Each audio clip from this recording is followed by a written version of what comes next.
प्यारे हाजरीन, যে আয়াতে কারিমা তেলাওয়াত করলাম, এই আয়াতের তাফসীরে যাওয়ার আগে এই আয়াতের শানে নুজুল, কেন আল্লাহ এই আয়াতগুলো নাজিল করলেন, এই ব্যাপারটুকু আমরা আগে একটু শুনব। আমার রাসূল সাল্লাল্লাহু আলাইহি ওয়াসাল্লাম যখন কোনো যুদ্ধে যাওয়ার নিয়ত করতেন, তখন স্ত্রীদের মাঝে তিনি লটারি করতেন কাকে নিয়ে যাবেন যুদ্ধে। কারণ সব স্ত্রী আশা করত আমি আমার নবীর সাথে জিহাদের ময়দানে যাব। এখন কাকে নিবেন আর কাকে রাখবেন, এই কারণে আমার নবী লটারি করতেন। লটারিতে যার নাম আসতো আমার নবী তাকে নিয়েই জিহাদের ময়দানে যেতেন। হযরত আয়েশা সিদ্দিকা রাদিয়াল্লাহু তাআলা আনহা ইরশাদ ফরমাচ্ছেন, বনু মুস্তালিকের যুদ্ধে যাওয়ার সময় আমার রাসূল প্রতিবারের মতো লটারি করলেন। ওই লটারির মধ্যে হযরত আয়েশা সিদ্দিকার নাম আসতো। আমার নবী ওনাকে নিয়ে রওনা দিলেন, সাহাবায়ে কেরাম নিয়ে যুদ্ধের ময়দানে গেলেন। এই যুদ্ধের মধ্যে মুনাফিকরাও যুদ্ধে অংশগ্রহণ করে। কারা? মুনাফিক। তো মুনাফিক কারা আগে সেটা বুঝতে হবে। আল্লাহ বলছেন, ওয়া ইযা লাকুল্লাযীনা আমানু ক্বালু আমান্না। মুনাফিকদের ক্যারেক্টার আমার আল্লাহ সূরা বাকারার মধ্যে বলছেন, বলে মুনাফিক হলো তারা যারা ঈমানদারদের সাথে দেখা হলে বলে আমরাও তোমাদের মতো ঈমানদার।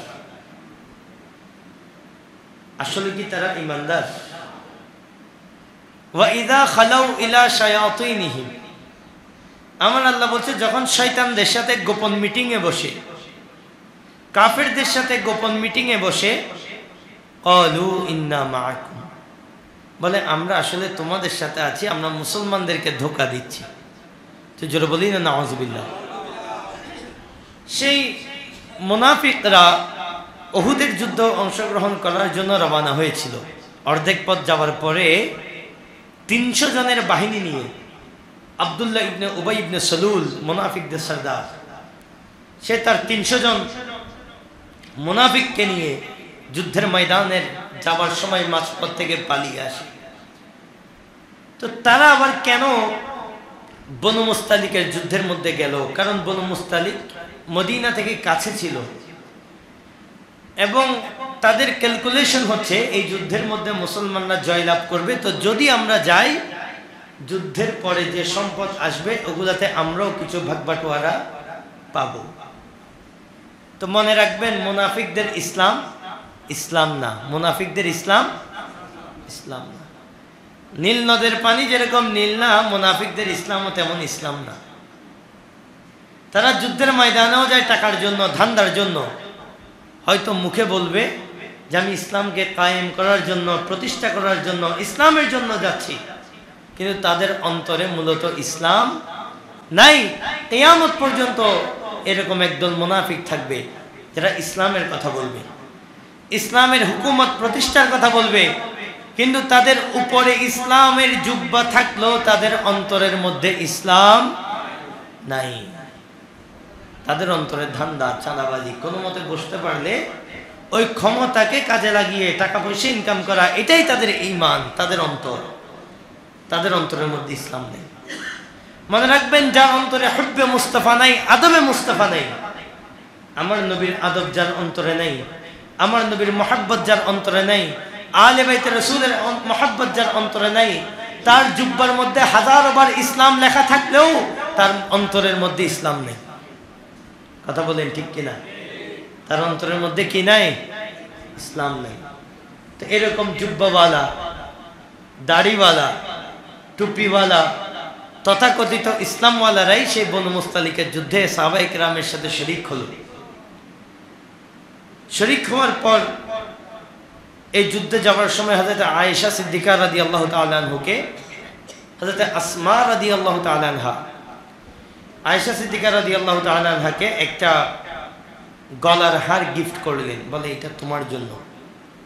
তো এই গলার হারের একটা আংটা থাকে, ওই আংটাটা খুব দুর্বল, যার কারণে বারবার ওই গলার হার খুলে যাচ্ছিল, আলাদা হয়ে যাচ্ছিল। তো তিনি অনেক যত্নে ওই গলার হারকে রক্ষা করার চেষ্টা করলেন। এর মধ্যে বিভিন্ন বিষয় নিয়ে ওই যুদ্ধ থেকে আসার সময় সাহাবায়ে কেরামের মধ্যেও কিছু ভুল বোঝাবুঝি হয়। আমার রাসূল কি করলেন, সাহাবায়ে কেরামের মধ্যে ঝগড়া না হওয়ার জন্য আমার রাসূল যখন যুদ্ধ থেকে ফেরত আসছিলেন, বলে আমরা মদিনায় যাওয়ার পথে কোনো বিশ্রাম হবে না, কোনো রেস্ট হবে না, কারণ বিশ্রাম দিলে বারবার ঝগড়া বাঁধার সম্ভাবনা আছে। তো বিশ্রামের পরিমাণ একটু কমাই দিলেন। মদিনার কাছাকাছি যখন আসলেন, আমার রাসূল বললেন আমরা একটা শর্ট ব্রেকে যাব, হালকা কিছু সময়ের জন্য আমরা একটা বিশ্রাম নেব। এদিকে আয়েশা সিদ্দিকা রাদিয়াল্লাহু তাআলা আনহা, উনি ওনার সে পালকি, যে পালকি চারদিকে পর্দা দেওয়া, উনি সেখান থেকে বের হয়ে উনি একটু হাজত সারতে গেলেন, উনি একটু হাম্মামখানায় গেলেন, একটু প্রকৃতির ডাকে সাড়া দিয়ে তিনি যখন আসলেন, আসার পর ওনার হঠাৎ করে খেয়াল হলো ওনার গলার মধ্যে যে হার ছিল, ওই গিফটের হার উনি খুঁজে পাচ্ছেন না। তিনি চিন্তা করলেন হয়তো আমি ওয়াশরুমে যাবার সময় হারটা মনে হয় ওখানে ফেলে আসছি, কোথাও খুলে পড়ে গিয়েছে। আবার গেলেন হার আনার জন্য। এদিকে আমার নবী রওনা দিলেন, বলে চলো আমরা যাত্রা শুরু করি। আয়েশা সিদ্দিকা রাদিয়াল্লাহু তাআলা আনহা কিন্তু জায়গার মধ্যে নাই। তো ওনার পালকি যারা বহন করে, তারা পালকি আলগানোর পরে তারা মনে করেছে হয়তো ভিতরে আম্মা জান আয়েশা সিদ্দিকা রাদিয়াল্লাহু তাআলা আনহা ভিতরে আছেন। কেন? বলে আম্মা জানের বয়স ছিল মাত্র 14, শরীর ছিল খুব চিকন পাতলা, যার কারণে পালকির মধ্যে উনি থাকা না থাকার মধ্যে ওজন খুব একটা বেশ কম হতো না, যার কারণে ওনারা বুঝতে পারেননি। তো ওনারা যথারীতি পালকিকে উটের উপর তুলে দিলেন এবং পথ চলতে শুরু করলো। আম্মা জান আয়েশা সিদ্দিকা রাদিয়াল্লাহু তাআলা আনহা যখন আসলেন, তিনি এসে দেখছেন মা ফিহি মিন দাইন ওয়ালা মুজিব, বলে এখানে কোনো কাউকে দেখা যাচ্ছে না, কাউকে যে একটু ডাকবো, কাউকে দেখবো, এরকম কোনো বান্দা এখানে নাই, সবাই চলে গেছে। আবার ওই কাফেলায় একজন সাহাবী ছিলেন, যাকে আমার রাসূল বলেছেন যে তুমি কাফেলার পিছনে পিছনে আসবা। কেন? বলে আমরা যাওয়ার সময় কেউ যদি গুরুত্বপূর্ণ কিছু ফেলে যায়, তোমার ডিউটি হচ্ছে এগুলা কুড়িয়ে নিয়ে আসা। সে সাহাবীর নাম হযরত সাফওয়ান ইবনে মুআত্তাল রাদিয়াল্লাহু তাআলা আনহু। তো তিনি তো কাফেলার সাথে ছিলেন না, পিছনে। তো উনি আস্তে আস্তে উনি হঠাৎ করে দেখলেন হযরত আয়েশা সিদ্দিকা রাদিয়াল্লাহু তাআলা আনহা ওই মরুভূমির মধ্যে একা বসে আছেন। উনি আয়েশা সিদ্দিকা রাদিয়াল্লাহু তাআলা আনহাকে দেখা মাত্র চিনলেন, কারণ পর্দার আয়াত নাজিল হওয়ার আগে তিনি একবার ওনাকে দেখেছিলেন। দেখা মাত্র চিনতে পারলেন। চিনা মাত্র তিনি পড়লেন ইন্না লিল্লাহি ওয়া ইন্না ইলাইহি রাজিউন। হযরত আয়েশা সিদ্দিকা বলছেন, বলে এই ইন্না লিল্লাহ ছাড়া আমাদের দুইজনের মধ্যে আর কোনো কথাবার্তা হয় নাই। তিনি আয়েশা সিদ্দিকা রাদিয়াল্লাহু তাআলা আনহাকে সাথে নিয়ে মদিনায় চলে আসলেন। এদিকে এই ঘটনা যখন জানাজানি হয়ে গেল, ওই মুনাফিক যারা জিহাদের ময়দানে অংশগ্রহণ করেছে, দেখেন সাহাবী হলে যাদেরকে আমরা মুজাহিদ বলতাম, ঈমান না থাকার কারণে যুদ্ধে অংশগ্রহণ করার পরও তাদেরকে বলা হচ্ছে মুনাফিক। তাদের সরদার আব্দুল্লাহ ইবনে উবাই ইবনে সালুল, সে চারদিকে রটিয়ে দিল, বলে নবীর স্ত্রী সাফওয়ান ইবনে মুআত্তালের সাথে পরকীয়ার মধ্যে লিপ্ত হয়েছে। বলে আর নয়তো সবাই আসার সময় সে আসলো না কেন? এবং তার সাথে তাফসীরে নাঈমের মধ্যে আরো দুইজন মুনাফিকের নাম আসছে, যায়েদ বিন রিফা ইবনে যায়েদ এবং মুআজ্জাব বিন রিয়াদ। এই তিনজন মুনাফিক তাফসীরে নাঈমের মধ্যে আসছে বলে মুনাফিকরা যদিও লেবাসে মুসলমান, দেখেন নামাজ পড়ে মসজিদে নববী, আপনি ইমামে আজমে 1000 রাকাত নামাজের সাথে মসজিদে নববীর নামাজ মিলাইতে পারবেন না। এমন শানদার জায়গায় নামাজ পড়ে, পুরো পৃথিবীর সব ইমামকে যদি এক জায়গায় আনেন, মুনাফিকরা যার ইমামতিতে ইক্তাদাইতু বিহাদাল ইমাম বলেছেন, সেই মদিনার বাদশার ইমামতির সামনে দুনিয়ার কোনো ইমামতিকে জায়গা দেওয়ার কোনো সুযোগ নাই। নামাজ পড়ে নবীর পিছনে, নামাজ পড়ে মদিনাতুল মুনাওয়ারায়, কিন্তু ভিতরে ঈমান নাই। ভিতরে ঈমান না থাকলে এই নামাজের কোনো দাম নেই, ভিতরে ঈমান না থাকলে এই দাড়ির কোনো দাম নাই। যদি ঈমান ছাড়া দাড়ির দাম থাকতো তাহলে আমাদের রবীন্দ্রনাথ ঠাকুর তো বড় মুমিন মুসলমান হয়ে যেত, ঠিক না? এখনো যারা ইসলামের কথা বলে কিন্তু ভিতরে ঈমানটা ঠলকা খালি, এদের ঈমান এদের ইসলাম আমাদের কাছে কোনো ভ্যালু নাই। তো তারা অপবাদ রটিয়ে দিল। আল্লামা মুফতি আহমদ ইয়ার খান নাইমি তিনি বলছেন, বলে মুনাফিকরা উপরে লেবাসে মুসলমান হলেও ভিতরে তারা এক একজন ছিল ইহুদি। তারা কি ছিল? ইহুদি। এখন এই ঘটনাকে তারা অনেক রং ঢং ময় মশলা, আমরা যেরকম কোনো একটা ঘটনা জানলে ময় মশলা লাগাই দেই, তারাও ময় মশলা লাগানো শুরু করলো। এবং দুর্বল কিছু মুসলমান, সহজ সরল নির্বোধ কিছু মুসলমান সাহাবা, ওনারাও এই ফাঁদের মধ্যে জড়িয়ে গেলেন। তাদের মধ্যে কেমন কেমন সাহাবা ছিলেন দেখেন। এক নাম্বার, যার নাম আসছে আল্লাহ রসুলের সভা কবি, যার পুরো জিন্দগির কাজ ছিল আমার রসুলের বিরুদ্ধে কেউ কবিতা লিখলে নাত লেখার মাধ্যমে জবাব দেওয়া। সে হাসান বিন সাবিত রাদিয়াল্লাহু তাআলা আনহু, তিনি পর্যন্ত এই ষড়যন্ত্রের মধ্যে ঢুকে গেলেন, বুঝতে পারেন না এই ঘটনা।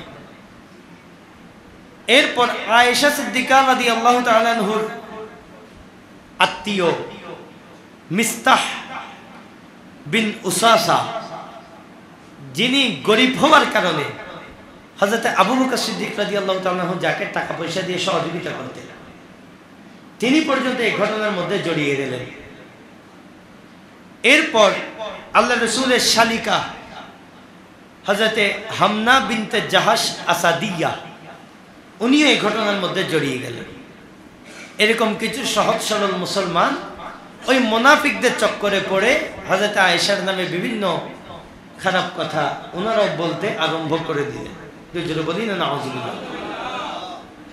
আবার কিছু দুর্বল ক্যাটাগরির মুসলমান, তারা শুনলো এবং চুপ, শুনছে আর কিছু বলে না, অন্তরে ঈমানের জজবা কম, কিছু বলে নাই। সাহাবা হতে পারে কিন্তু অন্তরে ঈমানের জজবা কম। কথাটা শুনতে একটু কঠিন লাগতেছে যে সাহাবাদের ঈমানের জজবা কম। হ্যাঁ, আল্লাহ কোরআনে ওনাদেরকে ধমক দিয়ে অনেকগুলো কথা এখানে আমরা আলোচনার মধ্যে পাবো। আল্লাহ ওনাদেরকে কিভাবে ধমক দিয়েছেন। নতুন মুসলমান হয়েছেন, জজবা এখনো ওভাবে আসে নাই, শুনেছেন, চুপ ছিলেন। এদিকে হযরত আয়েশা সিদ্দিকা রাদিয়াল্লাহু তাআলা আনহা, তিনি খেয়াল করলেন উনি কিন্তু এই ঘটনার কিছুই এখনো জানেন না। উনি খেয়াল করলেন আল্লাহ রসুল ওনাকে যেভাবে ভালোবাসতেন, এই ভালোবাসার মধ্যে একটু কমতি আসতেছে মনে হয়। আল্লাহ রসুল ওনার আগের মতো খোঁজ খবর নিচ্ছেন না, আল্লাহ রসুল ওনার কাছে দাঁড়িয়ে যাচ্ছেন না, কারণ আল্লাহ রসুল পুরো ঘটনা জানেন। আয়েশা সিদ্দিকা রাদিয়াল্লাহু তাআলা আনহা, তিনি কিছু অসুস্থ ছিলেন, দেখলেন কি এবার আমি অসুস্থ হওয়ার পরে আমার নবী আমার খোঁজ খবর নিচ্ছেন না কেন। উনি একটু চিন্তা করতে লাগলেন, কিন্তু যেহেতু পুরো ঘটনা ওনার জানা নাই, তাই উনি এখনো পর্যন্ত কোনো কুল কিনারা খুঁজে পাচ্ছেন না।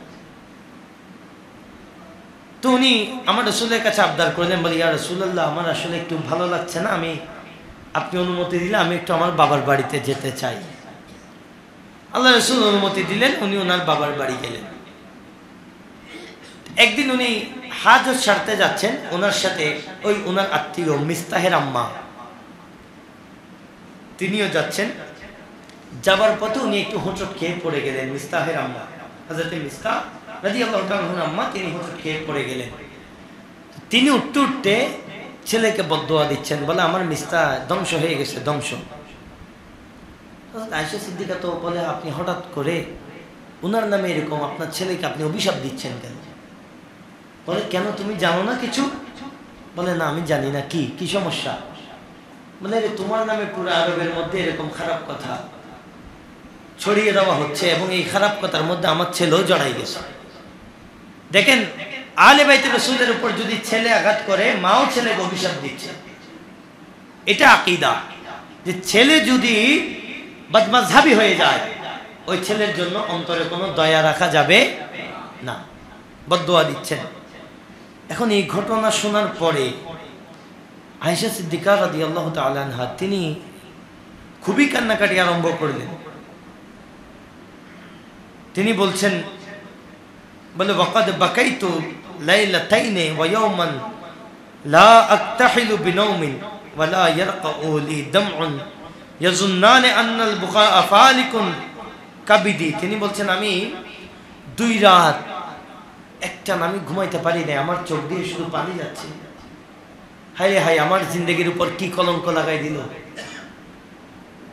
বলে, এক পর্যায়ে আমার মনে হচ্ছিল অপমানে আমার কলিজা ফেটে যাবে, অপমানে আমার কলিজা ফেটে যাবে। এভাবে ওনার নির্ঘুম রাত কাটতে লাগলো। বলে, একদিন আমি তাফসীরে নাঈমের মধ্যে আসছে, বলে একদিন আমি স্বপ্ন দেখলাম, বলে এক বুজুর্গ বান্দা আমার স্বপ্নের মধ্যে এসে একটা দোয়া শিখাই দিলেন। জোরে বলেন না সুবহানাল্লাহ। একটা দোয়া শিখাই দিলেন, বলে, আয়েশা তুমি এই দোয়াটা পড়ো। কি দোয়া? আল্লাহুম্মা ইয়া দাফিআন নিকাম ওয়া ইয়া সাবিগান নিআমি ওয়া ইয়া ফারিজাল গাম ওয়া ইয়া কাশিফাজ যুলামি ওয়া ইয়া আদিলু মিন হুকমিন ওয়া ইয়া হাসিবু মিন যুলমিন ওয়া ইয়া আউয়ালু বিলা বিদায়াতিন ওয়া ইয়া আখিরু বিলা নিহায়াতিন ইজআলনি মিন আমরি ফারজান ওয়া মাখরাজা। বলে, এই দোয়াটা আমাকে শিখাই দিলেন। আমি এই দোয়া পড়তে পড়তে আমার অন্তরের মধ্যে কেমন জানি একটু শান্তি লাগতেছে। আমি আল্লাহর কাছে বললাম, আমার উপর জুলুমের যে জুলুম, আমি এগুলোর জন্য আল্লাহর কাছে সাহায্য চাইলাম এই দোয়ার মাধ্যমে, আর আমার অন্তরের মধ্যে শান্তি লাগা আরম্ভ করলো। বলে, এমন সময় একদিন আমার নবী আমার বাবার বাড়িতে আসলেন। এসে দেখেন, আল্লাহর কাছে দোয়া করলে আল্লাহ যত বড় মুসিবত হোক আল্লাহ আসান করে দেয়। বলে, আমার নবী এসে আমাকে বলছেন, বলে, ও আয়েশা, ফাতাশাহাদা রাসূলুল্লাহ, সবাই বলি সাল্লাল্লাহু আলাইহি ওয়াসাল্লাম। বলে, আমার নবী আমার কাছে এসে প্রথমে তাশাহুদ পড়লেন। তাশাহুদ, আমরা তাশাহুদ পড়ি না, তাশাহুদ পড়লেন। হিনা জালাস, আমার পাশে বসলেন। বলে, অথচ গত 1 মাস আমার নবী আমার পাশে বসেন পর্যন্ত নেই। বলে, আজকে এসে আমার পাশে বসলেন। বসার পরে আমার নবী বলছেন, ক্বাল আম্মা বা'দু ইয়া আয়েশা ফাইন্নাহু ক্বাদ বালাগানি আনকা কাযা ওয়া কাযা। বলে, আয়েশা তোমার নামে আমার কাছে এরকম এরকম কথা আসছে, তো যদি তুমি পবিত্র হও তাহলে আল্লাহ তোমাকে উদ্ধার করবে, আর তুমি যদি কোনো অন্যায় করেও থাকো, কোনো অন্যায়, তাহলে আল্লাহর দরবারে তওবা করো। আল্লাহ তওবা করলে ওই বান্দাকে আল্লাহ বড় ভালোবাসে। এখন এই কথা আমাদের জন্য স্বাভাবিক, আয়েশা সিদ্দিকার জাতের জন্য এই কথা স্বাভাবিক। উনি বলতেছে, এই কথা শোনার পরে এতক্ষণ তো চোখে পানি আসছে, এই কথা শোনার পরে আমার চোখের পানি সহ কোথায় যেন হারাই গেল। আমি আল্লাহ রাসূলকে বলতে লাগলাম, ইয়া রাসূলুল্লাহ, আপনি আমাকে এটা কি কথা বললেন? আপনি আমাকে এটা কি কথা বললেন? আমি হয়তো যদি বলি যে আমি এই কাজ করছি, সবাই খুশি হয়ে যাবে, কিন্তু আমি তো জানি আমি এই কাজ করি না। তো বলে, আমি রাগ করে আল্লাহ রাসূল থেকে চেহারা ফিরিয়ে নিলাম, অন্যদিকে ফিরে শুয়ে গেলাম, আর বলতে লাগলাম যে আমার আল্লাহ আমাকে রক্ষা করবেন, আমি জানি আমার আল্লাহ আমাকে বাঁচিয়ে নেবেন। বলে, আমার ইয়াকিন ছিল, আমার বিশ্বাস ছিল, আমার আল্লাহ নিশ্চয়ই কোনো না কোনো কোরআনের আমার রাসূলকে স্বপ্ন দেখাবেন, আমার রাসূলকে স্বপ্নের মাধ্যমে বলে দিবেন যে আয়েশা কোনো দোষ করে নাই। বলে আমি আমার নবীর সাথে কথা বলতে গিয়ে এক পর্যায়ে বলছিলাম যে আমার ধৈর্য ধারণ করা ছাড়া আমার কাছে আর কোনো রাস্তা নেই। ফাসবরুন জামিল ওয়াল্লাহুল মুস্তাআনু আলা মা তাসিফুন। বলে এই কথা যেটা ইউসুফ আলাইহিস সালামের আব্বা বলেছেন, বলে এই কথা বলে ধৈর্য ধারণ করা ছাড়া আমার কাছে আর কোনো রাস্তা। বলে আমি এত বেশি প্রেসারে ছিলাম, ইউসুফ আলাইহিস সালামের আব্বার নাম যে ইয়াকুব আলাইহিস সালাম এটা পর্যন্ত আমি ভুলে গেছি। মেন্টাল প্রেসার আমাকে এত বেশি চেপে ধরেছে, আমি ওনার আব্বার নাম পর্যন্ত, কারণ আমার চরিত্রের উপর অপবাদ আসছে। বলে আমি অন্যদিকে মুখ ফিরিয়ে নিলাম। বলে এমন সময় আমার নবী চোখ বন্ধ করলেন, আমার নবী ঘামতে শুরু করলেন এবং আমার নবীর চেহারায় আনোয়ার থেকে মুক্তার মতো একটা ফোঁটা ফোঁটা ঘাম পড়তে শুরু করে দিল। বলে আমরা বুঝতে পারলাম আমার রাসূলের উপর ওহী নাজিল হচ্ছে। আমার রাসূলের কাছে হযরত জিবরাইল আলাইহিস সালাম এসেছেন, এটা আমরা বুঝতে পারলাম। আমার নবী ওহী নাজিল শেষ হওয়ার পরে একটা হাসি দিয়ে সাথে সাথে প্রথম বললেন ফাকানাত আউয়ালু কালিমাতিন তাকাল্লামা বিহা ইয়া আয়েশা আম্মা আল্লাহু আযজা ওয়া জাল্লা ফাকাদ বাররাআকে। আমার নবী হাসি দিয়ে বলছেন, আয়েশা তোমার পবিত্রতার কথা আমার আল্লাহ নিজে ঘোষণা দিয়ে দিয়েছেন। বলে আমার আম্মা আমাকে ডেকে বলছে, আয়েশা যাও আমার নবীর কাছে শুকরিয়া আদায় করো। বলে আমি একটু অভিমান দেখাই বললাম যে ওয়াল্লাহি লা ওয়াল্লাহি লা আকুমু ইলাইহি ওয়া লা আহমাদু ইল্লাল্লাহ আযজা ওয়া জাল। বলে আমি আল্লাহ ছাড়া কারো শুকরিয়া আদায় করব না, কারণ উনিও তো আমাকে বিশ্বাস করেন নাই। এটা ওনার রাগ, অভিমান, ভালোবাসার বহিঃপ্রকাশ। বলে আমি একটু অভিমান করলাম। বলে তবে হযরত আয়েশা বলছেন, বলে আমি কল্পনাও করি নাই, আমি আশা করেছিলাম আমার আল্লাহ আমাকে পবিত্র জানাবেন, আমার পবিত্রতার সাক্ষী আমার আল্লাহ ব্যবস্থা করবেন, তো আমার মতো মানুষের জন্য আমার আল্লাহ কোরআনের আয়াত নাজিল করবেন, এটা আমি আয়েশা কখনো কল্পনাও করি নাই। তো আমার আল্লাহ কি আয়াত নাজিল করলেন? 10টা আয়াত। কোন বর্ণনা মতে 16টা আয়াত, কোন বর্ণনা মতে 18টা আয়াত আমার আল্লাহ একসাথে নাজিল করেছেন হযরত আয়েশা সিদ্দিকা রাদিয়াল্লাহু তাআলা আনহাকে পবিত্র ঘোষণা করার জন্য। জোরে বলেন না সুবহানাল্লাহ। তা আমার আল্লাহ প্রথম যে আয়াত নাজিল করলেন, আমার আল্লাহ বলেন ইন্নাল্লাযীনা জাউ বিল ইফকি উসবাতুম মিনকুম। আমার আল্লাহ বলছেন যারা এই অপবাদ দিয়েছে তারা তোমাদের মধ্যে একটা দল, তোমাদের মধ্যে একটা। মনে রাখবেন মুনাফিকরা আমাদের মধ্যকার দল, আমাদের মধ্যকার। ইহুদিরা মুনাফিক না, নাসারা মুনাফিক, হিন্দুরা মুনাফিক, বৌদ্ধরা মুনাফিক না, ওরা কাফের প্রকাশ্য।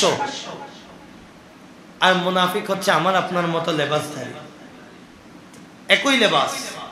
কারণ চোর যখন জুতা চুরি করতে আসে মসজিদের মধ্যে, সে কিন্তু সেন্ডু গেঞ্জি পরে গায়ে তেল মেখে আসবে না, সে আমার আপনার মতো যাই নামাজ নিয়ে, পারলে টুপি নিয়ে, দাড়ি নিয়ে, পাঞ্জাবি নিয়ে আসবে, যেন আপনি দেখলেও চিনতে না। আল্লাহ হযরত বড় সুন্দর করে বলছে, বলে সোনে বালো জাগতে রহিও চোরো কি রখওয়ালি হে। আল্লাহ হযরত বলছেন, বলে যাদের কাছে স্বর্ণ আছে, দামি সম্পদ আছে, ঈমানের মতো দৌলত আছে, তাদেরকে জেগে থাকতে হবে, কারণ চারদিকে চোরও তাদের জন্য অপেক্ষা করছে, চোরও তাদের জন্য অপেক্ষা করছে। যার কাছে ঈমানের দৌলত আছে সে ঘুমাইতে পারবে না, সে হুঁশ ছাড়া হওয়ার কোনো সুযোগ নাই। হুঁশ ছাড়া হলে চোরে নিয়ে যাবে। চোর মসজিদে বসে ইসলামের নাম দিয়ে এমন ভাবে ঈমান নিয়ে যাবে, আপনাকে বলবে যে আমরাই ইসলাম, আপনাকে বলবে আমরাই ইসলাম। কিন্তু মনে রাখবেন এদের সাথে ইসলামের কোনো সম্পর্ক নাই। এদের সাথে থাকলে দুনিয়াও বরবাদ, আখিরাতও বরবাদ। দেখবেন শুধুমাত্র এদের পাল্লায় পড়ার কারণে সাহাবায়ে কেরামের সাথে কেমন ঘটনা ঘটেছে, এটা আমরা ধারাবাহিক আলোচনার মধ্যে আসবে। সাহাবায়ে কেরাম, যে সাহাবায়ে কেরাম আল্লাহ রাসূলের দরবারে সবচেয়ে প্রিয়, সেই সাহাবায়ে কেরামের সাথে কেমন ঘটনা ঘটেছে শুধু মুনাফিকদের ষড়যন্ত্রে পড়ে যাওয়ার কারণে। সে কারণে এই মুনাফিকদের পাল্লাই পড়া যাবে না, যারা স্বর্ণওয়ালা, সম্পদওয়ালা, ইমানের দৌলত, স্বর্ণ গেল আর কত যাবে, ইমানের থেকে বড় কোনো দৌলত আর হতে পারে না। যাদের কাছে ইমানের দৌলত আছে তাদের জন্য আলা হযরতের ওই কালাম বড় যথার্থ। বলে সোনে বালো জাগতে রহিও, জেগে থাকার কোনো বিকল্প নাই। বলেন না, জেগে থাকার কোনো বিকল্প নাই, সচেতন থাকতে হবে। আমার আল্লাহ বলছেন তারা তোমাদের মধ্যে একটা দল, যাদের সংখ্যা 10 থেকে 40, 10 থেকে 40, এই দলটাকে বলা হয় উসবা আরবিতে। তো আমার আল্লাহ বলছেন উসবাতুম মিনকুম। এখন এই অপবাদের সাথে কারা কারা জড়িত? 3 জন মুনাফিক জড়িত, 3 জন সাহাবী জড়িত, 3 জন সাহাবী জড়িত, আরো কিছু সহজ সরল সাহাবী, ওনারাও নীরব থাকার মাধ্যমে জড়িত। প্রতিবাদ না করা এটাও সম্মতির লক্ষণ। ওনারা নীরব থাকার মাধ্যমে জড়িত। আমার আল্লাহ বলছেন লা তাহসাবুহু লা তাহসাবুহু শাররাল লাকুম। আমার আল্লাহ বলছে এই যে অপবাদ দিল, এটার মাধ্যমে আমার আয়েশার কোনো ক্ষতি হবে না। এখানে এক একজনের অপবাদ দেওয়ার এক একটা কারণ আছে। তাফসিরে নাঈমের মধ্যে আসছে যে কারো টার্গেট ছিল আমার রাসূলকে অপদস্থ করবে, যেটা বলি না নাউযুবিল্লাহ। কারো টার্গেট ছিল হযরত আবু বকর সিদ্দিকের পরিবারকে অপমান করবে। কারো টার্গেট ছিল ওই যে সাহাবী যিনি হযরত আয়েশাকে নিয়ে এসেছিলেন, সাফওয়ান ইবনে মুআত্তাল, ওনাকে অপমান করবে। আবার আল্লাহ রাসূলের শালিকা হযরতে হামনা বিনতে জাহাশ, যিনি এই ঘটনার মধ্যে জড়িয়ে গেলেন, তিনি কেন জড়ালেন? তিনি চিন্তা করেছেন ওনার বোনের সতীন হচ্ছে হযরত আয়েশা। বলে আমি যদি হযরত আয়েশার নামে উল্টাপাল্টা বলি, আমার বোন আমার উপর কি হয়ে যাবে? খুশি হয়ে যাবে। কিন্তু আল্লাহ রাসূলের স্ত্রী হযরত জাইনাব বিনতে জাহাশ, যিনি সতীন, তিনি খুব স্ট্রংলি হযরত আয়েশার পক্ষে দাঁড়িয়েছেন এবং নিজের বোনের উপর খুব বেশি নারাজ হয়েছেন, খুব বেশি নিজের বোনের উপর নারাজ হয়েছেন। এবং হযরত আয়েশার পক্ষে যেই কয়জন খুব স্ট্রং ভূমিকা রেখেছেন তার মধ্যে হযরত জাইনাব বিনতে জাহাশ একজন। ওনার মধ্যে ভুল চরিত্র ওনার মধ্যে ছিল না। এখন সতীনে যে ঘটনা ঘটে আরবের মধ্যেও ছিল, কিন্তু ওনার মধ্যে, রাসূলের বিবির মধ্যে এই চরিত্র ছিল না। তো আমার আল্লাহ বলছেন লা তাহসাবুহু শাররাল লাকুম, মানে এটার কারণে হযরত আয়েশার কোনো ক্ষতি হয়নি। কেন? মানে এই একটা অপবাদের কারণে, তোমরা একটা অপবাদ দিয়েছো, তার বিনিময়ে আমার আল্লাহ আয়েশার শানে 10টা আয়াত নাজিল করে দিয়েছে। এখানে ক্ষতির থেকেও লাভের পরিমাণ বেশি। মুফতি আহমদ ইয়ার খান নাইমি তিনি বলছেন, বলে এই ঘটনায় কিছু ভালো দিক আছে। আল্লাহ তো বলছে খারাপ নাই, তার মানে অবশ্যই ভালো আছে। বলে কি ভালো দিক? বলে হযরত আয়েশার উপর যখন অপবাদ দেওয়া হলো তিনি কষ্ট পেলেন, কষ্টের পরও ইবাদত ছাড়েন নাই, সবর করেছেন। বলে এই সবরের কারণে আমার আল্লাহ হযরত আয়েশার শানকে আরো বাড়িয়ে দিয়েছে। 2 নম্বর, বলে কিয়ামত পর্যন্ত যত মুমিন মুসলমান আছে তারা কোরআন তেলাওয়াত করলে হযরত আয়েশার শান পড়া ছাড়া কোনো উপায় নাই। 3 নম্বর, আমরা প্রত্যেকেই আল্লাহ রাসূলের আহলে বাইতের রাসূলকে সম্মান করি। বলে কিন্তু হযরত আয়েশার শান, এটার উপর ঈমান রাখতে হবে। এটাকে আমার আল্লাহ মুসলমানদের জন্য ঈমান বানিয়ে দিয়েছেন। কারণ এটাকে অস্বীকার করলে কোরআন অস্বীকার হয়ে যাবে। মানে এটা কোরআনের অংশ হয়ে গিয়েছে, মানে এটা ঈমানেরও অংশ হয়ে গিয়েছে। এরপর বলে যারা মিথ্যুক, যারা অপবাদ দিয়েছে, কিয়ামত পর্যন্ত তাদের জন্য অপমান আমার আল্লাহ নির্ধারণ করে দিয়েছে। এই যে আজকে মসজিদেও তাদের বিরুদ্ধে আলোচনা হচ্ছে, বলে মুনাফিকদের জন্য লাঞ্ছনা কিয়ামত পর্যন্ত, শুধু একটা অপরাধের কারণে, হযরত আয়েশার উপর অপবাদ দেওয়ার কারণে তাদের উপর লাঞ্ছনা আমার আল্লাহ কিয়ামত পর্যন্ত স্থায়ী করে দিয়েছে। আল্লাহ আমাদেরকে মুনাফিকদের হাত থেকে হেফাজত করুক, সবাই বলে আমিন। আমার আল্লাহ বলেন লিকুল্লি ইমরিইম মিনহুম মাকতাসাবা মিনাল ইসম। আমার আল্লাহ বলছেন যারা যতটুকু অপবাদে অংশগ্রহণ করেছে সবার জন্য আমার আল্লাহ পাপ গুনাহ আমার আল্লাহ লিপিবদ্ধ করে দিয়েছে। মুনাফিকদের জন্য একরকম পানিশমেন্ট, সাহাবাদের মধ্যে যারা কথাগুলোকে রটিয়েছেন তাদের জন্য একরকম পানিশমেন্ট, যারা নীরবে সহ্য করেছেন তাদের জন্য একরকম পানিশমেন্ট। মানে আমার আল্লাহ তাদের জন্য গুনাহ লিপিবদ্ধ করেছে। এরপর আমার আল্লাহ বলছেন ওয়াল্লাযী তাওয়াল্লা কিবরাহু মিনহুম লাহু আযাবুন আযীম। মানে এই কাজের মধ্যে সবচেয়ে বেশি ভূমিকা যে রেখেছে আব্দুল্লাহ ইবনে উবাই ইবনে সালুল, মুনাফিকদের সরদার, বলে আমার আল্লাহ তার জন্য জাহান্নামে সবচেয়ে ভয়ানক শাস্তিরও ব্যবস্থা করে দিয়েছে। সবচেয়ে ভয়ানক শাস্তির ব্যবস্থা আমার আল্লাহ বলছে ইন্নাল মুনাফিকিনা ফিদ দারকিল আসফালি মিনান নার। বলে মুনাফিকদেরকে জাহান্নামের সবচেয়ে নিচে রাখা হবে, সবচেয়ে নিচে। নিচে কেন? চুলার যত নিচে যাবে তত আগুনের হিট বেশি। বলে মুনাফিকদেরকে পুরানোর মাধ্যমে তাদের হিটে অন্য কাফেরদেরকে শাস্তি দেওয়া হবে। মুনাফিকের শাস্তির পরিমাণ বেশি, কাফের থেকেও মুনাফিকের শাস্তির পরিমাণ বেশি, কারণ দুইটাই কাফের, দুইটাই কাফের। কিন্তু প্রকাশ্য হিন্দু, বৌদ্ধ, খ্রিস্টান, ইহুদি, নাসারা ইসলামের যে ক্ষতি করতে পারে না, ছদ্মবেশী মুনাফিক ইসলামের এর থেকেও 1000 গুণ বেশি ক্ষতি করে। সেই কারণে তাদের ব্যাপারে কোনো দরদ, মোহাব্বত, তাদের সাথে কোনো মবাদ্দত আমাদের হতে পারে না। আর কারো যদি জাহান্নামের একদম তলায় থাকতে ইচ্ছা করে, welcome, welcome in the hell. কেউ যদি ওই জায়গাটাকে খুব ভালোবাসে তো সে মুনাফিকদের দলে যাবে। আল্লাহ যাদেরকে হেদায়েত দিয়েছেন তাদের সাথে গায়রিল মাগদুবি আলাইহিম ওয়ালাদ-দাল্লিন, যে গজবপ্রাপ্ত বান্দাদের সাথে আমাদের কোনো সম্পর্ক নাই। সম্পর্ক থাকা মানে আপনিও মাগদুব, গজবপ্রাপ্ত, জাহান্নামে বন্ধুও যাবে, আপনিও যাবেন। আল্লাহ আমাদের সবাইকে হেফাজত করুক, সবাই বলি আমিন। প্যারা হাজিরিন, এরপরের আয়াতে আমার আল্লাহ বলেন লাউলা ইযা সামি'তুমুহু যান্নাল মুমিনুনা ওয়াল মুমিনাতু বিআনফুসিহিম খায়রা ওয়া ক্বালু হাযা ইফকুম মুবিন।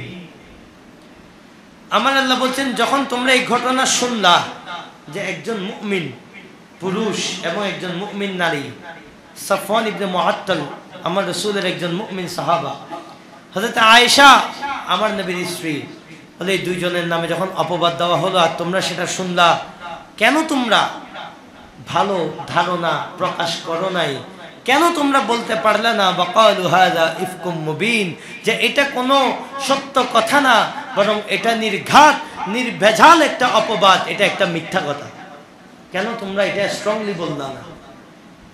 দেখেন যারা প্রতিবাদ করে নাই তাদের ব্যাপারে আমার আল্লাহ ধমক দিচ্ছেন যে কেন বলতে পারলা না, এতটুকু ঈমান কেন তোমাদের মধ্যে নেই যে শোনা মাত্র বলে দিবা যে এটা মিথ্যা কথা, এটা সত্য হইতেই পারে না। তুই যদি 1000 জনসাক্ষী আনো সেই কথা আমি বিশ্বাস করি না, এরকম ঈমান কেন তোমাদের মধ্যে ছিল? তাফসীরে সিরাতুল জিনানের মধ্যে আসছে আমার রাসূল সাহাবায়ে কেরামকে ডেকেছেন, কারণ এই ঘটনার পরে আয়াত নাযিল হওয়ার মাঝখানে প্রায় 1 মাস কোনো বহি আসে নাই। আমার রাসূল আর নিতে পারছিলেন না, কারণ আয়েশা সিদ্দিকার কষ্ট মানে আমার নবীর কষ্ট। আমার নবী সাহাবায়ে কেরামকে ডেকেছেন, হযরতে ফারুক আজম আসলেন। ফারুক আজম প্রথম কথা বললেন, বলে ইয়া রাসূলুল্লাহ, খোদার কসম করে বলছি মুনাফিকরা যে দাবি করছে এটা মিথ্যা কথা। জোরে বলি না সুবহানাল্লাহ। কেন? ফারুক আজমের দলিল। ফারুক আজম একটা দলিল দিচ্ছেন, বলে ইয়া রাসূলুল্লাহ, আপনার গায়ে নাপাকি লাগবে বিধায় আমার আল্লাহ আপনার গায়ের মধ্যে একটা মাছি বসতে দেন না। ইয়া রাসূলুল্লাহ, আপনার পরিবারের মধ্যে নাপাক মহিলা থাকবে এটা আমি কখনো বিশ্বাস করি না। যে নবীর গায়ে নাপাকি লাগবে বিধায় আমার আল্লাহ মাছি বসতে দেন না, সেই নবীর স্ত্রী নাপাক হবে, চরিত্রহীন হবে, এটা আমি ফারুক আজম কখনো বিশ্বাস করি না। হযরত ওসমান গনিকে আমার নবী ডাকলেন, তিনি আমার নবীকে একটা সান্ত্বনা দিলেন, একটা যুক্তি দিলেন, বলি ইয়া রাসূলুল্লাহ, কারো পায়ের নিচে আপনার ছায়া পড়বে বিধায় আমার আল্লাহ আপনার জিন্দগির মধ্যে ছায়ার অস্তিত্ব রাখেন নাই। তুই জোরে বলেন না সুবহানাল্লাহ। আপনার ছায়া কারো কদমের নিচে পড়বে বিধায় আমার আল্লাহ আপনি নবীর ছায়া রাখেন নাই। সেখানে আপনার ইজ্জত মানুষের কাছে ছোট হবে এমন স্ত্রী আপনার ঘরে আমার আল্লাহ দিবেন, এটা আমি ওসমান বিশ্বাস করতে পারি না। মাওলা আলী শেরে খোদাকে ডাকলেন। মাওলা আলী শেরে খোদা বলছেন, ইয়া রাসূলুল্লাহ, আপনার জুতা মুবারকের মধ্যে একবার রক্ত লেগেছিল, আমার আল্লাহর সাথে সাথে জিব্রাইল আমিনকে পাঠাই দিলেন, যাও আমার নবীকে জুতা খুলে ফেলতে বলো। ইয়া রাসূলুল্লাহ, আপনার জুতার মধ্যে লাগা রক্ত যদি আমার আল্লাহর কুদরতি দরবারে সহ্য না হয়, তাহলে আপনার ঘরের স্ত্রী নাপাক কাজ করবে, এই ঘটনা কখনো সত্য হইতে পারে না। তুই জোরে বলেন না সুবহানাল্লাহ। এভাবে করে সাহাবায়ে কেরামরা একটা একটা কথা বলতে লাগলেন। হযরত আবু আইয়ুব আনসারী রাদিয়াল্লাহু তাআলা আনহু আসলেন, স্ত্রীকে নিয়ে আসলেন। ওনারা স্বামী স্ত্রী দুইজনই বললেন যে আমার নবীর স্ত্রী এই কাজ করতে পারে না। হযরত জাইনাব বিনতে জাহাশ আসলেন, যে আমার নবীর স্ত্রী এই কাজ করতে পারে না। এভাবে করে সাহাবায়ে কেরামরা সাক্ষী দিতে লাগলেন, ইয়া রাসূলুল্লাহ, আপনি অযথা টেনশন নিচ্ছেন, এটা টেনশন নেওয়ার মতো কোনো বিষয় না। মুনাফিকরা মিথ্যা কথা বলছে, আপনি বিশ্বাস করেন আপনার স্ত্রী কখনো এই পাপের মধ্যে জড়ানোর কোনো সুযোগ নাই। এটা সাহাবায়ে কেরামের ঈমান। কোনো সাক্ষীর দরকার নেই, কোনো প্রমাণের দরকার। আলে বাইতে রাসূলের পবিত্রতার জন্য দুনিয়ার কোনো সাক্ষীর কোনো জরুরত নাই। এটাই সাহাবায়ে কেরামের ঈমান। এভাবে করে কেউ কেউ তাফসিরে নাঈমের মধ্যে আসছে, এবং সদরুল আফাদিল আল্লামা মুফতি নাঈমউদ্দিন মুরাদাবাদী ওনার তাফসিরের মধ্যে নোট করছেন, বলে অনেকেই অনেক পথভ্রষ্ট জাহেল আলেম, তথাকথিত আলেম, তারা বলে আমার নবীর মনেও হযরত আয়েশা সিদ্দিকার ব্যাপারে সন্দেহ ঢুকে গিয়েছে। যদি বলি না নাউযুবিল্লাহ, আমার নবীর অন্তরে কার ব্যাপারে সন্দেহ ঢুকেছে? আয়েশা সিদ্দিকা রাদিয়াল্লাহু তাআলা আনহার ব্যাপারে। তিনি বলছেন, বলে এই কথা বলা এটা নবীর শানেরও খেলাফ। বলে কেন? উনি একটা যুক্তি আনলেন, বলে আমার আল্লাহ কোরআনের মধ্যে মুমিনদেরকে বললেন, মুমিনদেরকে, যে তোমরা মন্দ ধারণা করবা না, ইন্না বা'দা যন্নি ইসম, কারণ মন্দ ধারণা করা পাপ। বলে যেখানে কোনো মুসলমান কারো ব্যাপারে খারাপ ধারণা করতে পারে না, সেখানে মুমিনদের মাওলা, মুমিনদের আকা আমার নবী তো কখনো মন্দ ধারণা অন্তরে রাখার কোনো সুযোগ নাই। মানে এইটা যারা বলে সে জাহেলদের নবীর ব্যাপারে পরিপূর্ণ ঈমান নেই, তারা নবীকে চেনার মতো চিনতে পারে নাই। এবং তিবিয়ানুল কোরআনের মধ্যে আল্লামা গোলাম রসুল সাঈদী রাহমাতুল্লাহি আলাইহি তিনি নোট করছেন, বলে আমার নবী হাদিসে পাকের মধ্যে ইরশাদ ফরমাচ্ছেন, মা বাগাত ইমরাআতু নবিয়্যিন কাত্তুন, ইয়ানি মা জানাত ইমরাআতু নবিয়্যিন কাত্তুন। আমার নবী ইরশাদ ফরমাচ্ছেন, বলে কোন নবীর স্ত্রী, 1,24,000 নবী, কোন নবীর স্ত্রী বেবিচারিণী, জানাকারিণী ছিলেন না। হ্যাঁ, ঈমান গ্রহণ করেন নাই, সেটা ভিন্ন বিষয়, কিন্তু এরকম প্রকাশ্য জানার মধ্যে পৃথিবীর কোন নবীর স্ত্রী জড়িয়ে যান নাই। বলে যেই নবী 1,24,000 নবী রাসূলের স্ত্রীর ব্যাপারে গ্যারান্টি দেন, ওনার স্ত্রীর ব্যাপারে ওনার থেকে ভালো আর কেউ জানেন না। তাহলে আমার নবী কেন চুপ ছিলেন? আমার নবী কেন কিছু বলেন নাই? কারণ আমার নবী কিছু বললে ওই মুনাফিকরা বলতো, বলে মুহাম্মদ সাল্লাল্লাহু আলাইহি ওয়াসাল্লাম নিজের পরিবারের ব্যাপারে পক্ষপাতিত্ব করছে। তুই জোর বলি না নাউযুবিল্লাহ। এই কারণে আমার নবী জবান খুলেন নাই, কিন্তু আমার নবী সব জানতেন। আমার নবী সব জানতেন। গায়েব কি খবরই দেনে ওয়ালা আল্লাহ কা वो হাবিব। দুনিয়ার যত অদৃশ্য আছে এগুলা ওই দরবারে বসে সব বলে দেওয়া, এটা আমার নবীর জন্য কোনো বিষয় ছিল না। তা আমার নবী তবু বলেন নাই আর কি। এরপরের আয়াতের মধ্যে আসছে, ইয়া আইয়ুহাল্লাযীনা আমানু ইজতানিবু কাসীরাম মিনাজ এরপরের আলোচনার মধ্যে আসছে, কোরআনের মধ্যে 4টা অপবাদের আলোচনা আসছে। কয়টা অপবাদ একটু খেয়াল করবেন, কয়টা অপবাদ? আরো জোরে বলেন, কয়টা? 1 নাম্বার বলে হযরতে ইউসুফ আলাইহিস সালামের অপবাদের ঘটনা কোরআনের মধ্যে আলোচনা হয়েছে। বিবি জুলাইখা অপবাদ দিয়েছেন, আমার আল্লাহ একটা বাচ্চার মাধ্যমে সেই অপবাদ থেকে হযরত ইউসুফ আলাইহিস সালামকে রক্ষা করেছেন। আপনাদের আওয়াজে মনে হচ্ছে ঘুমাচ্ছেন, তা আওয়াজ দিয়ে বলেন না সুবহানাল্লাহ। 2 নম্বর অপবাদ বলে মূসা আলাইহিস সালাম তৎকালীন জামানার মানুষ কাপড় চোপড় ছাড়া গোসল করত। মূসা আলাইহিস সালাম তিনি যখন উনি খুব লজ্জাশীল ছিলেন, তো তিনি যখন তাদের সাথে একসাথে এভাবে উলঙ্গ হয়ে গোসল করছেন না, তারা অপবাদ দিয়েছিল যে মূসা আলাইহিস সালামের কাছে কোনো পুরুষত্ব নেই। জোরে বলি না নাউযুবিল্লাহ। মানে আমার আল্লাহ পাথরের মাধ্যমে, উনি একদিন গোসল করতে নামলেন, পাথরের উপর কাপড় রেখেছেন, ওই পাথর কাপড় নিয়ে পালাইতে শুরু করছে। এখন উনি আমার কাপড় আমার কাপড় আমার কাপড় বলে বলে পাথরের পিছনে দৌড়াচ্ছেন। দৌড়াইতে দৌড়াইতে ওই যারা ওনার উপর অপবাদ দিয়েছে তারা বসে আছে এমন জায়গায় গিয়ে উনি উপস্থিত। যারা ওনাকে বলেছেন যে ওনার মধ্যে উনি তৃতীয় লিঙ্গ বা এই জাতীয় কথাবার্তা বলেছেন, তাদের এই অপবাদকে আমার আল্লাহ খণ্ডন করে দিয়েছে। 3 নম্বর অপবাদ বলে হযরত মরিয়ম আলাইহিস সালাম, তিনি যখন সন্তান জন্ম দিলেন হযরত ঈসা আলাইহিস সালামকে, ইহুদিরা বলল মরিয়ম খারাপ কাজের মাধ্যমে সন্তান জন্ম দিয়েছে। বলে তখন কোলের সন্তান হযরত ঈসা আলাইহিস সালাম মায়ের কোলে থেকে মায়ের পবিত্রতা এবং নিজের নবুবতের ঘোষণার মাধ্যমে ওই অপবাদ খণ্ডন করে দিয়েছেন। দেখেন 3টা অপবাদ দুনিয়াবি ওয়াসিতার মাধ্যমে আমার আল্লাহ খণ্ডন করেছেন।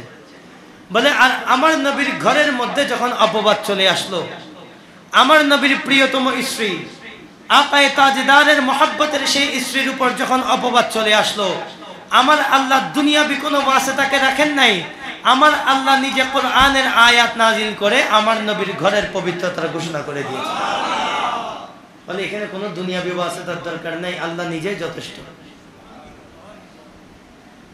আমার নবীর ঘরে আঘাত করলে দুনিয়াবি কোনো ওয়াসিতা লাগে না, আমার আল্লাহ বলছেন ওয়াসিতা বাদ, আমি নিজে এটার জবাব দেব।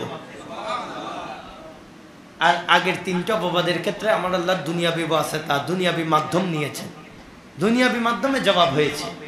কিন্তু সরওয়ারে কায়নাতের অন্তরে আঘাত আসলে সেটা সূরা লাহাবেও যেমনি ভাবে তাব্বাত লাকা ইয়া মুহাম্মদ, মুহাম্মদ ধ্বংস হয়ে যাও বলেছে, আমার নবী জবাব দেন নাই, আমার আল্লাহ জবাব দিয়েছেন।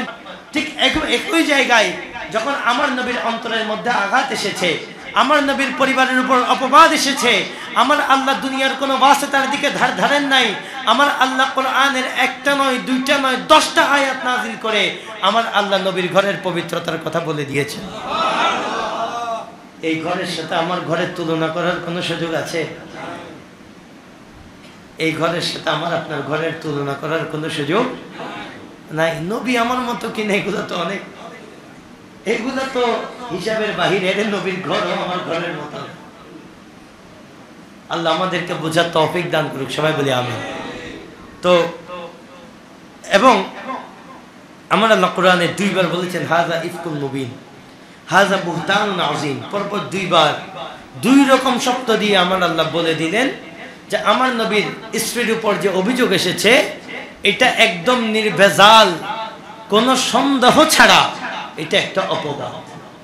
জোরে বলি না সুবহানাল্লাহ। আমরা ইনশাআল্লাহ আগামী জুমা থেকে এর পরে যে আয়াতগুলো আছে, আমরা আজকে 2টা আয়াত এবং সংশ্লিষ্ট আলোচনা আমাদের সুযোগ হয়েছে, আমরা আগামী জুমাতে ইনশাআল্লাহ এর পরে ইফকের বাকি আয়াতগুলো আমরা তেলাওয়াত করব এবং এগুলোর ব্যাখ্যা আমরা শুনবো। আল্লাহ আমাদের সবাইকে আসার এবং শোনার সে তৌফিক নসিব করুক, সবাই বলে আমিন।